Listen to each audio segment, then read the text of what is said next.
Okay, good afternoon. Nope, still morning. Good morning, Ken. Whoa. They're stapled. Okay, good morning, everybody. Thank you for coming. Again, we'll try to be as quick as we can within the guidelines and the big crowd. So, yesterday, we saw a continued climb of COVID cases across the country and here in New York.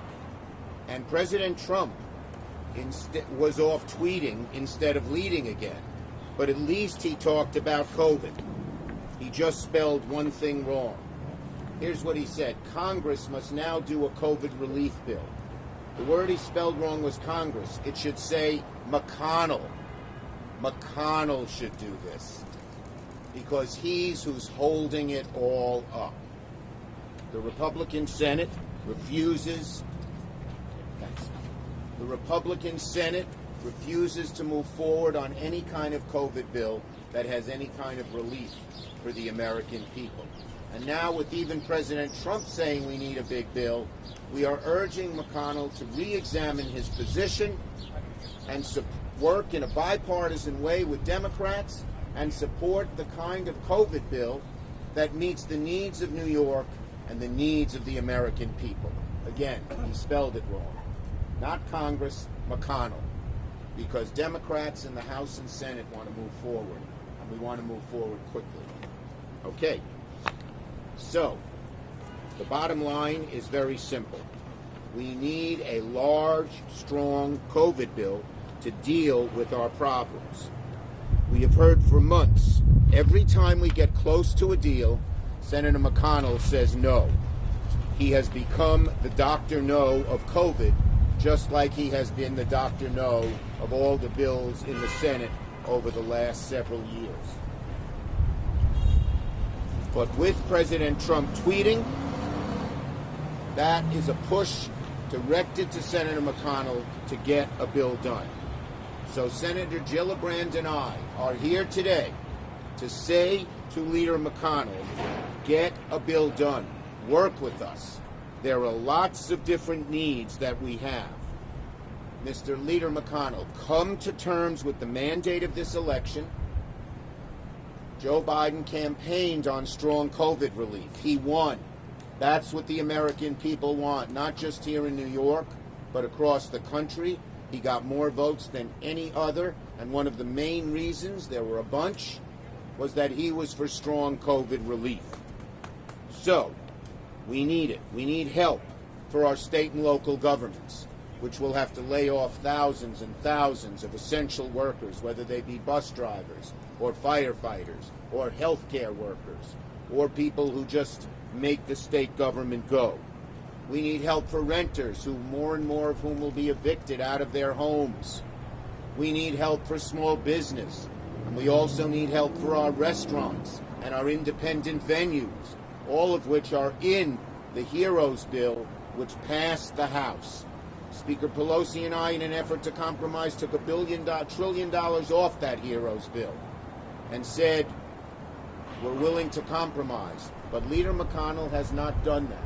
He said he has 20 members of his caucus who want no money, despite the greatest economic crisis since the Depression, the greatest health care crisis since the Spanish pandemic flu. 20 in his caucus want no money. Leader McConnell should say, the heck with you. You're out of touch with America's great needs, particularly as COVID is increasing. We need money for the MTA. We were able to get $4 billion for them in the last bill. I worked very hard on that. But now we need more. So, instead, here, give me the chart again, because Angelo is very good at this. Instead of sending out this tweet, President Trump would have more success. My phone. Well, that's not my phone. I use my phone. Well, where are you, Mike? Here. Everyone knows my phone. Well, many people do. Instead of doing this tweet, President Trump, pick up this phone and call Leader McConnell and say, let's sit down and get a bill done ASAP. Okay? That is the bottom line, folks. We need all these things. The Republicans are spending all their time saying the election wasn't legitimate. We know it's legitimate. Republicans, Joe Biden won, Donald Trump lost. Now work with us to get a COVID bill done, because that's the agenda that's the item that's on the agenda that the American people want, and want badly. It's time to move on. The election's over. There wasn't fraud. There wasn't anything else. 6 states, swing states, flipped from Trump to Biden. Those 6 states, in each of them, the margin is not even close. No court is going to overturn this election. Joe Biden will be installed as president. So Republicans, get over it. Stop spending all your time spreading lies about the election, and instead roll up your sleeves, sit down with us, do a COVID bill that New York and America needs. No more temper tantrums, no more stomping your feet. Get something done to help New York and get us relief from COVID. Thank you. Senator Gillibrand, my great partner, great advocate for New York in the United States Senate. Thank you, Senator Schumer, for your leadership and your vision and your dedication and determination to actually get package relief for New York and for our whole country. Unfortunately, President Trump and his administration and the Republicans in the Senate have not shown any kind of leadership during this COVID epidemic. More than 10 million people have contracted COVID. New numbers of cases are spiking all across New York, all across the entire country. Here in New York City, we are seeing the highest rates that we've seen since June. Families are struggling. More than 45 million people have filed for unemployment during the pandemic, and countless more aren't sure if they'll be able to pay rent or put food on the table or provide for their children. Yet, Mitch McConnell continues to refuse to act. Chuck is exactly right. President Trump should be tweeting at Mitch, not us, because he's the one who's refused to act. Mitch McConnell has had a bill from Speaker Pelosi since May.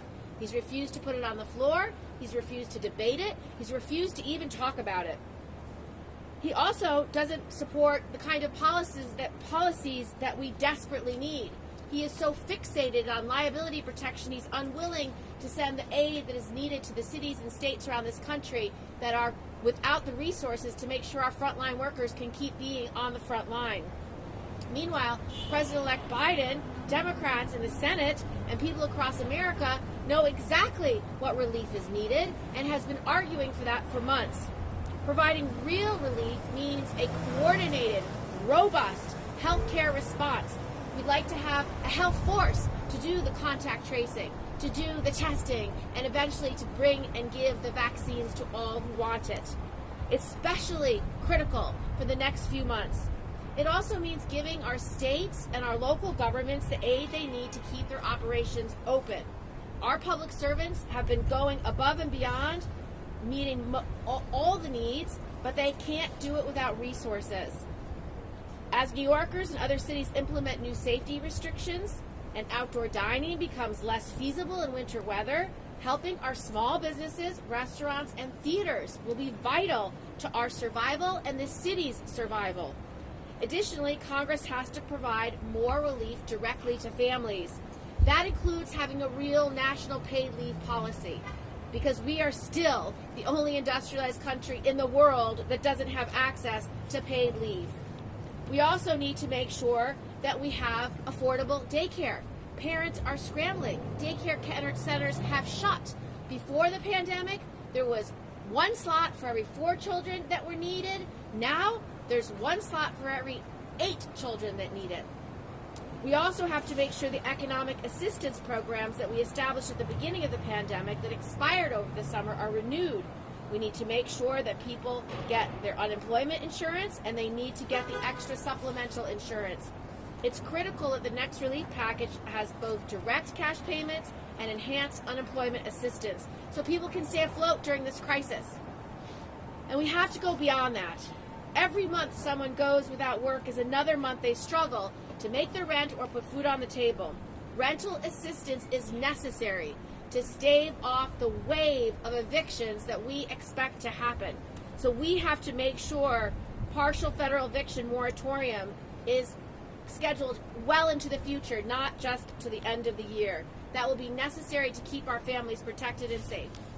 And last but not least, I have visited food banks all across this state, and I can tell you the lines go around the block, whether you're in the Bronx or whether you're in Brooklyn or whether you're in Queens, Manhattan, or in Staten Island. So it is necessary that we make sure food relief is part of this next package. In upstate New York, the car lines go on for miles. So people are struggling. So we need to expand the SNAP benefits and the pandemic EBT. As we confront the reality of this ever-growing challenge of COVID, we need to get back to the negotiation table, start where the HEROES Act left off, and put our families and not politics first. Thank you, Senator Gillibrand. Now, one other thing I forgot to mention, I am wearing this FEMA jacket. I got it during Sandy. Sandy was an example of a national crisis, and certainly a New York crisis, where both parties pulled together and got something done. And now many of the areas, almost just about all the areas that were so hard hit by Sandy, are in full recovery. The same thing can happen as long as, again, I like this very much. As long as instead of we need Donald Trump to tell McConnell, not Congress, what is needed. That's what we need. Mitch McConnell to put the bill, as Kirsten Gillibrand said, Mitch McConnell to put the bill on the floor, and I believe it will pass. And it will have not everything we want, but the relief we need. Questions on this subject? Senator, Senator, have you spoken to the President-elect on this bill? I have spoken to the President-elect with Speaker Pelosi last week, and he believes we need a strong COVID response as we do.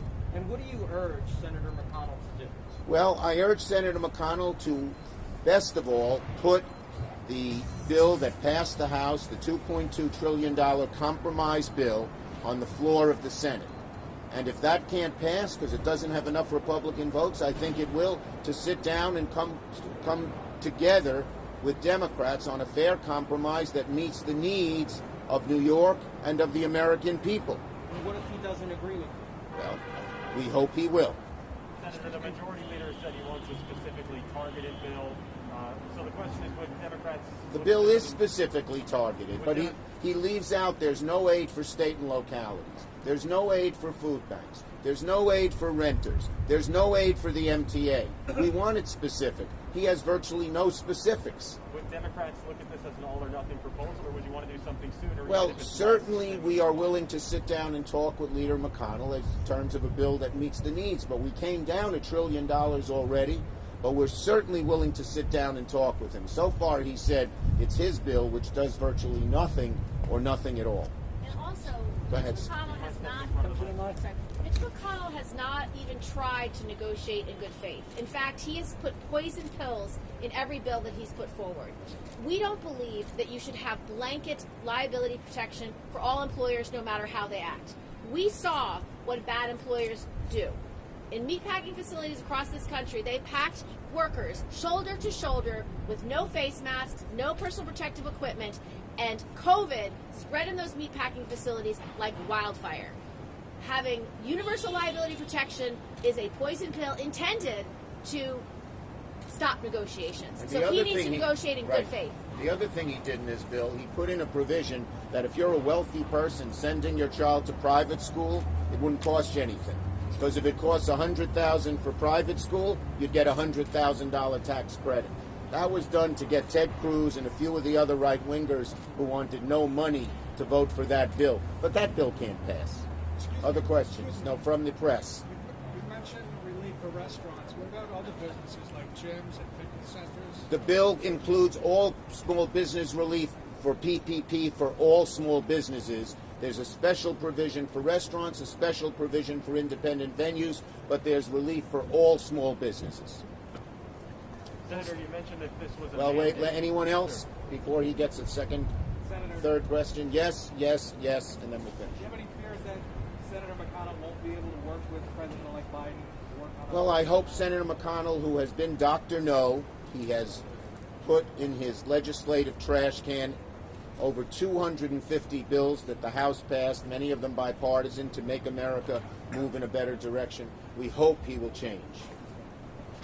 On that note, do you have any concerns that if the Republicans hold the Senate majority, that Biden administration would have problems getting cabinet appointees? Well, I would hope that they would allow President Biden to choose his cabinet. That would be very, very important and the right thing to do. America does not want paralysis and blockade. Last one. Given what's about to happen in Georgia, how important is it to you that this gets done during lame duck, or is that not really? The sooner the better, because people are suffering. Thank you, everybody. Have a great day. Thank you, Senator. Thank you.